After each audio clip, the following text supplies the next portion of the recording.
Hello আমার বাংলা বন্ধুরা, বাংলাভাষী বন্ধুরা, মা বোনেরা, বিশেষভাবে আমার মুসলমান বন্ধুরা, ভাইয়েরা, বোনেরা, মায়েরা, আমি আপনাদের একটি অতি গুরুত্বপূর্ণ কথা বলছি।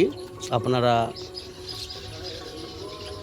মাসখানেকের মধ্যে মিলাবেন, এটাই বাস্তব হবে। আমার বিশ্বাস, আমার আল্লাহ পাকের উপরে আস্থা, ভরসা। আগামী কিছুদিনের মধ্যেই আমাদের বিধানসভা পশ্চিমবাংলায়। তো যে একটি মুনাফিকের দল আইএসএফ, এরা আসলেই মুনাফিক।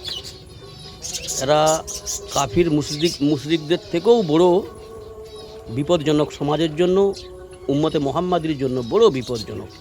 এরা সমাজকে এবং আমাদের মুসলিম সমাজকে বিশেষভাবে বিপদের মুখে ঠেলে দিতে চাইছে। আমি আপনাদের জানাচ্ছি, আমার বিশ্বাসের সহিত আমার অন্তর বলছে, এরা এই বিধানসভাতে 2026-এর বিধানসভাতে একটা সিটও পাবে না। আপনারা মিলাবেন, এরা একটা সিটও পাবে না। তার কারণ এদের উদ্দেশ্য, এদের মূল উদ্দেশ্য যেটা, শুধু পয়সা উপার্জন করা। এদের লক্ষ্য হচ্ছে অর্থ সম্পদ কীভাবে উপার্জন করা যায়। আজ থেকে নয়, বিগত 15 থেকে 18 বছর থেকে এদের যে মনের উদ্দেশ্য, এদের যে প্ল্যানিং, এরা হচ্ছে অত্যাধিক অর্থলোভী, এরা হচ্ছে ডাকাতের ন্যায়।